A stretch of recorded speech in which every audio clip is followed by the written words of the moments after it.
All right, well, finally got a 5-0. I played most of the day today and only pulled one off after making drastic revisions to Breya.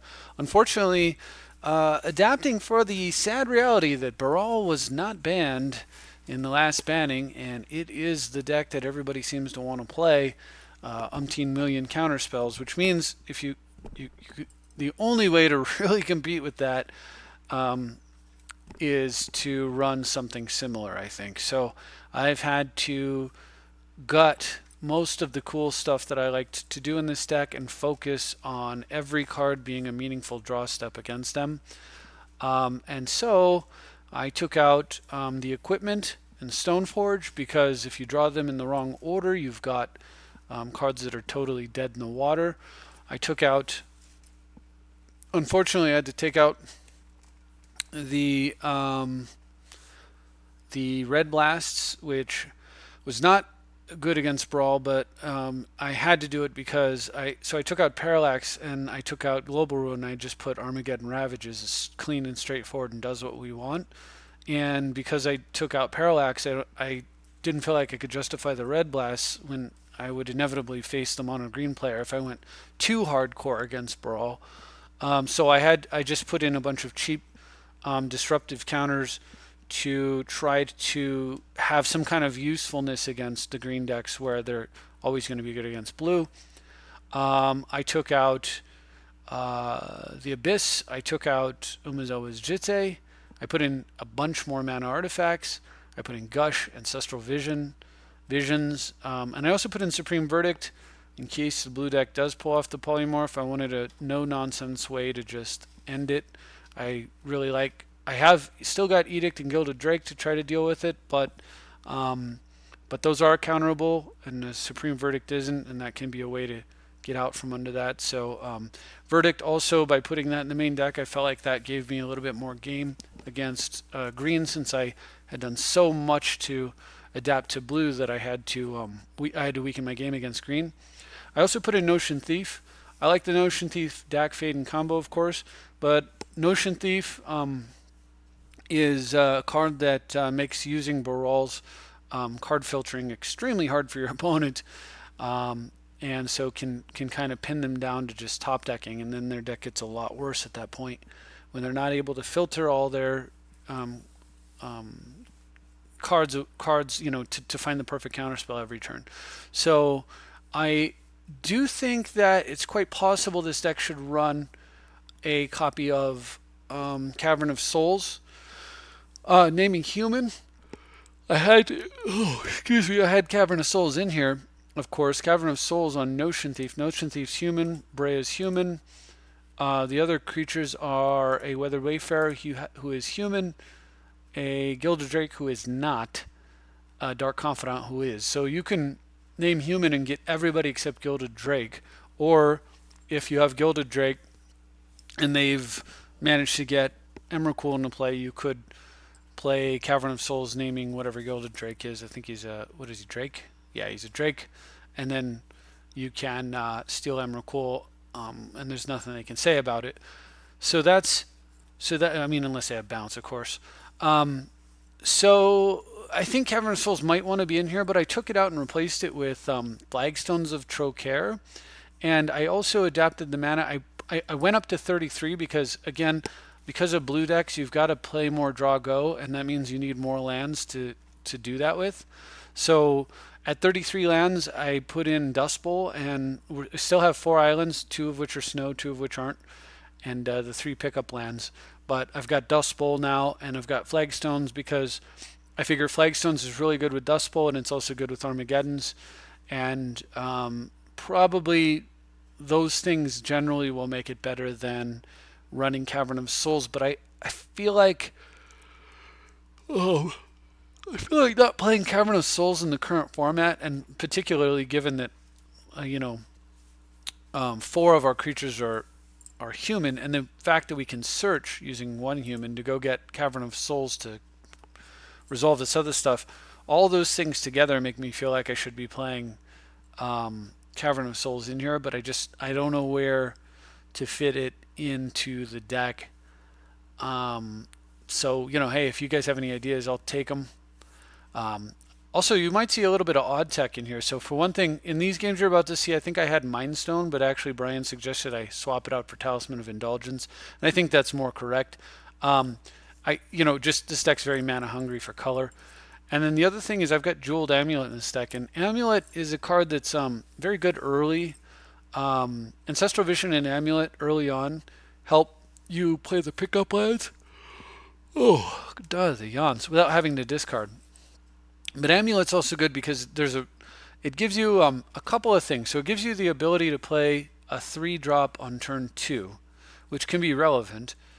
For example, if you're playing against someone who plays if you play an Amulet and charge it, if your opponent goes first, they go land, you go land, Amulet, charge, and then they go land, Signet, and you then play a land, you can Dak Faden that Signet onto your side of the board, for example. But it also actually gives you the potential to go blue land, Amulet, charge it at the end of your opponent's turn, going first. They play their land, you untap, you play Ancient Tomb, and then you cast Jace. So what I don't have in here, which is kind of awesome, right? What I don't have in here, I don't have City of Traders anymore. That became the Dust Bowl. And like I said, Cavernous Souls became Flagstones, but yeah, I don't know. We'll see. So let's just check out some games. Also, I had picked up about 32 total, so I had to spend some money. I didn't have a days an original art days. I didn't have an original art gush. I didn't have things that things that I enjoy. I like seeing the old art because it's easy for my eyes to. I can look at the card and I know exactly what the card does. When I get the new versions, I look at the card and I can't like the new Misdirection always throws me way off. It's like I can never tell what the heck it is. So that's another card. Eventually, maybe I'll get enough tickets to get a Misdirection original, and it might make it into the deck. But that'd be a down the road thing. So anyway, so I took a big hit in tickets, but I picked up a total of roughly 32 treasure chests today. And when I went ahead and just opened them all, and I was going to open them on camera, and I actually did in a video that crashed. It opening 32 chests like that, it crashed Magic Online, and it made the video really kind of bad. So I actually gave up on that idea. The good thing was I pulled a Wasteland out, so I ended up picking up like a pretty hefty chunk. I think I picked up about 120 tickets. Or no, 110 tickets. Well, let's just say roughly about 100 tickets from 32 treasure chests. So that was pretty satisfying. Anyway, mostly because of that one Wasteland. That was very, very lucky. All right, so constructed tournaments, leagues. Let's check it out. The Friendly Commander League, in which Breya is constantly, in which all you get to see is Baral decks, it seems like. All right, so here are my games against these folks here. And the nice thing too is this guy Tony Triceps has had my number for the last couple of days. He's been beating me up with his overly developed triceps. So it was really nice to get some revenge on him. More importantly, to find out that I wasn't going to lose to him anymore at that consistent rate again. So my first opponent is actually not super competitive, as you'll see. So he's playing two commanders that aren't blue, Timna and something. And leads off with Mother of Runes. So I've got the Tithe trick, so I'm just going to stand fast here. He's not accelerating or doing anything, so without that, my hand gets a lot better. So, all right, Tithe in response to Meyer. Let's go grab ourselves some. And I make a mistake here, and it costs me a little bit. I misclick. I was trying to get Plateau and Tundra, and I grabbed Hallowed Fountain. So now I don't actually have red. So I'd very much like to just play Breya here, but I can't. Or maybe not there. I think the Wasteland play was right since I'm holding Crucibles, but soon. Anyway, and because I want to play it soon, I have to impulse into a doggone red source rather than what I would have rather have done, which is not impulse into a red source, I suppose. All right, so anyway, I cast Breya. Opponent has a land drop, and Kolaghan's commands the Breya makes me discard a card. I throw away Chancery, and then for my turn I play Talisman into Crucible, strip his Crucible his Wasteland. Blah. I'll continue to probably say strip because it's a habit, but waste his Graven Cairns, and then from there my opponent misses. I think he has no land or his only land's non-basic, but at any rate he just gives up. And of course, had he not, I got to replay Wasteland. And if he had no land drop, I replay Wasteland and then flash out Notion Thief, or maybe even just cast Breya. But probably flash out Thief with Memory Lapse going. I don't know. The Notion Thief gave me a good feeling there because one of his commanders draws cards, and it draws cards as a activated ability if he's dealt combat damage to me. So I was thinking, oh, this will be great because he'll play his commander, activate it, then I'll flash in Notion Thief in response.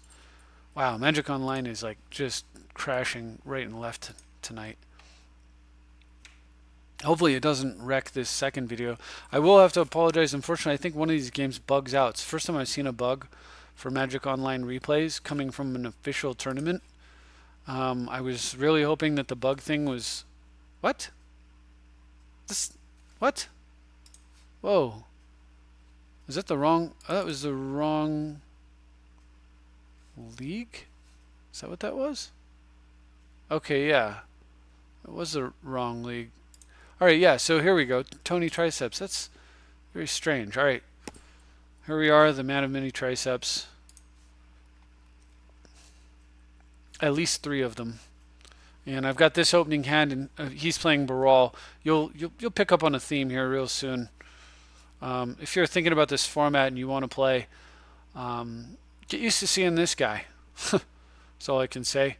Alright, so this Mind Stone would have been the red-black talisman. Certainly would have been better. Because then I could drop Breya right now if I wanted to. Not that I would, but I could. And that's what matters. Alright, so we're going to go fetch with Weathered Wayfarer.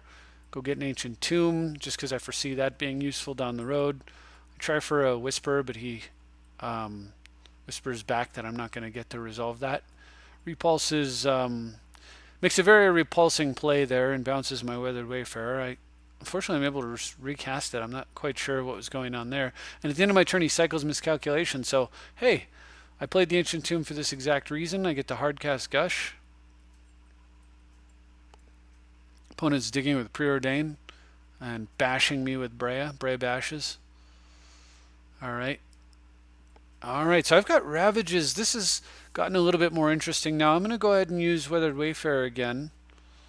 This time I'm going to go get... I want to disrupt his ability to develop mana and try to use that disruption to enable me to run out the Ravages successfully. Alright, so he stops attacking, realizing, I guess, I don't know why he stops attacking actually. Alright, so I Vampiric Tutor end of turn, and I go get Evasive Action. And then I Weathered Wayfarer into Dust Bowl. So what's nice is I can actually activate Dust Bowl and cast Evasive Action. Except my opponent casts Treachery. So I'm going to try the Evasive Action first, and it sticks? That's fantastic. That means the Ancestral Recall is probably going off. Yep. And that means Armageddon is going off. And I'm able to replay Crucible. I'm able to float enough mana to cast Crucible after the Armageddon and replay a Tundra. And at this point, my opponent's got 6 cards in hand, no mana, versus 7 cards in hand and 2 mana plus a Crucible. And he just scoops. Tony Triceps will have to try again another time. Have to tricep again. I don't know. Anyway. Nah Holmes. With a name like Nah Holmes, I probably should have figured out what he was going to be playing. I bet you can. In fact, if you guessed Breya, knowing nothing else other than the fact that we're playing Commander, you're generally going to be correct. Alright, first turn Jeweled Amulet, though, can be nice. I didn't get to charge it this turn, but so I'm not going to get any turn 2 Vindicates or anything, but that's okay. I'm not in a big rush. The hand's okay. I'll go ahead and fetch while he's tapped out, so I don't have to worry about Stifle. Charge up the Jeweled Amulet there. Alright, so now I've got 4 mana, so he couldn't play Breya because I would have charged Amulet and then cast, I mean, he couldn't play Baral because I would have cast Breya right there. Unfortunately, my hand is just not coughing up any cheap counters, which is what it's supposed to be doing. Let's even go teach into one. Nope, and I wasn't even able to tap some of his mana there. I like the fact that the amulet's sitting on the side there, preventing me from getting force spiked, though. So in response to Brawl, I'm going to cast Factor Fiction, I believe. Yeah.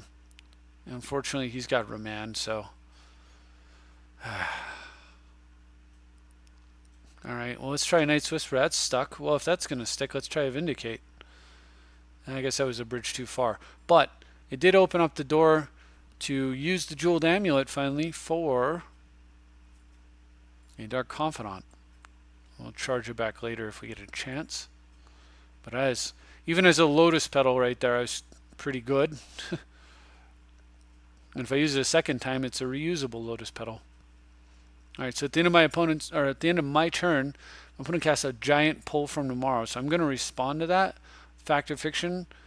And there's a very, very, very nice Factor Fiction. He tries to hide the Deprive so that I won't counterspell, and I disrupt.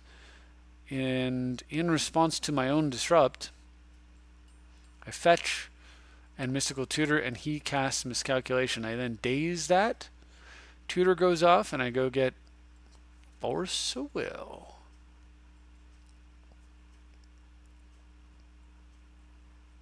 Come on. And then Disrupt fires, and I get that Force of Will into my hand.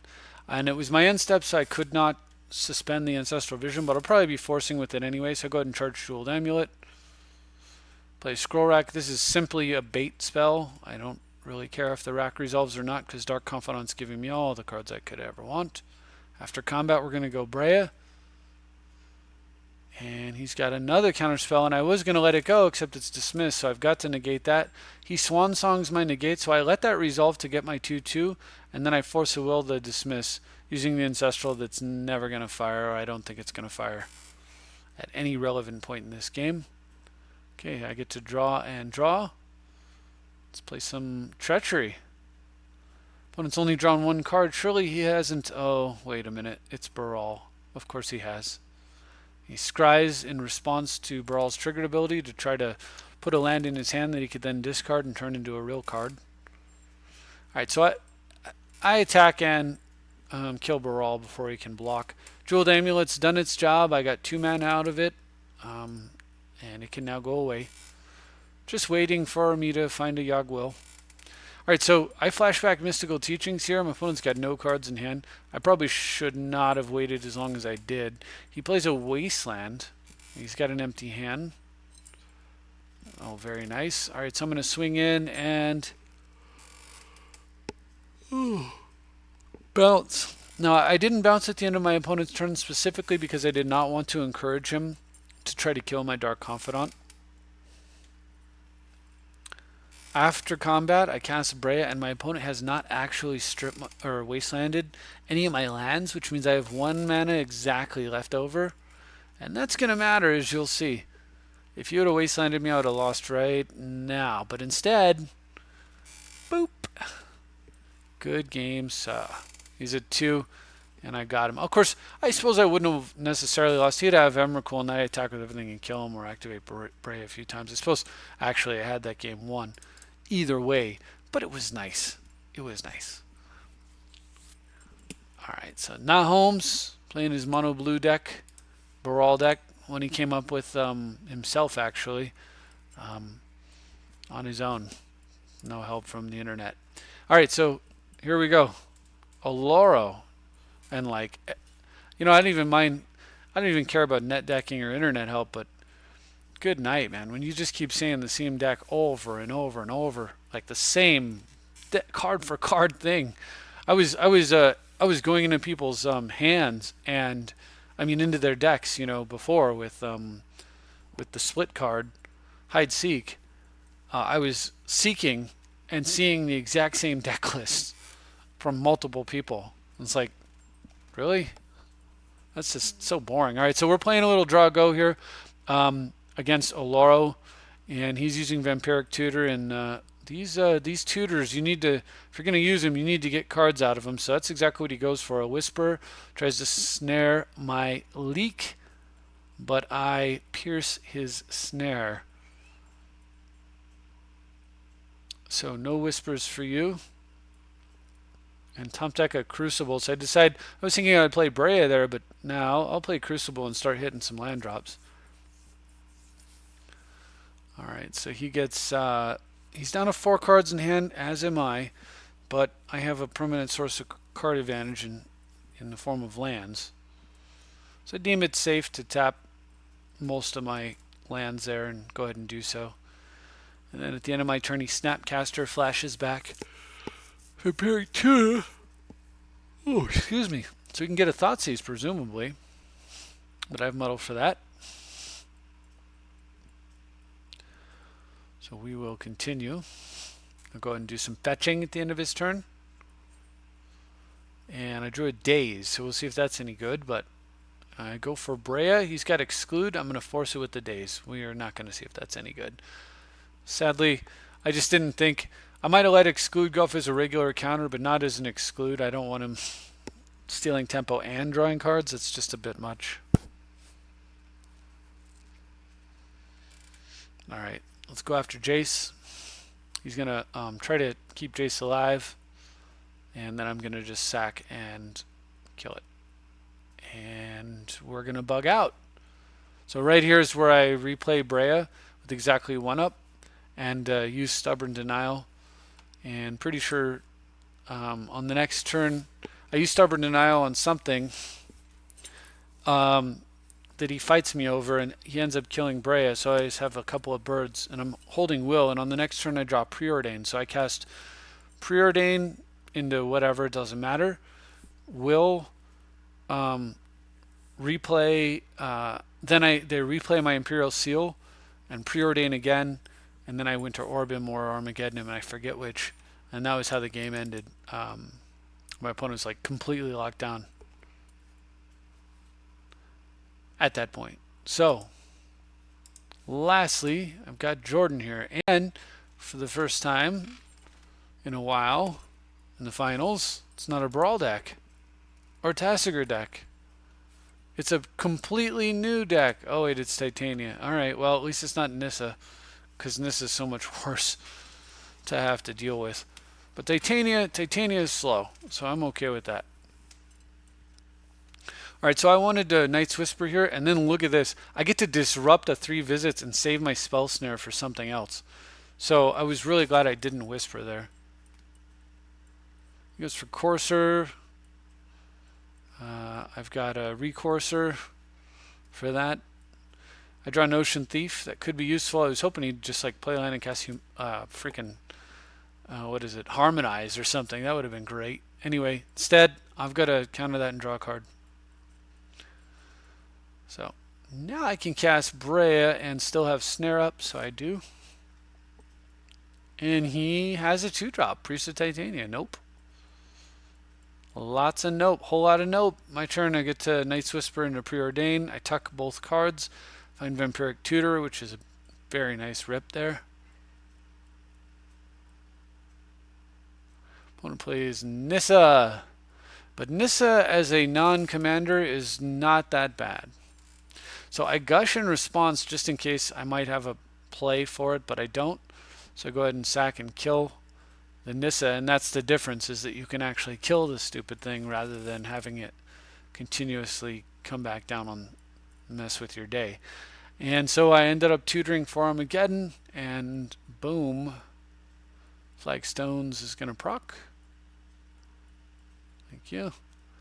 And we'll play Weather Wayfarer and say go. Alright, so this turn, it's just a little more damage, you know. Land, Signet. Opponent's got Draga Tree Speaker. I'm pushing for damage. I'm going to try to kill him before that Tree Speaker is relevant, if I can. I was hoping he'd just swing at me and then I could flash out Notion Thief and kill it that way, maybe. But tapping out is probably okay too. 4, 7, 8, and 3. Outstanding. So that was it. That was how I... So the deck does work even against mono green, which is pretty important. Although sample size of 1 certainly isn't the biggest. Yeah, I've managed to go basically infinite with playing in these queues, even with only having picked up 1 win today, unfortunately. But maybe tomorrow we'll get more. considering I think the deck is a lot tighter and more tuned for the format than it's ever been. And Greg, if you're watching, I apologize that I wasn't able to get you this list before you went out and picked up the earlier list, but I didn't even have this list until a few hours ago. I put the list together and then boom, that was my 5-0. So, yeah, I guess it is what it is, but hopefully it didn't hurt you too bad. Anyway, or anyone else. Again, folks, if you can think of a way to get caverns in here, I think it belongs, right? But anyway, maybe we don't need it. I don't know. And then, of course, what do you think about losing the blast? Is that right? Do you think that makes sense or not? And these top end cards. No more Tezzeret. No more Tezzeret because Tez gets Orb is great, but Tez gets Crucible is also great. But it's just he's trying to resolve a 5-mana Planeswalker against mono blue is just just depressing to try to do it that I just took it out. So anyway, I also don't have any idea how Supreme Verdict will do since I have not used it in any game in which I've drawn it yet. So while I understand how good the card is, I don't understand how necessary it is. I don't have a feel for that yet. So, all right, well, that's all I've got, folks. Thank you for watching. Hope you enjoyed the video, and we'll see you next time.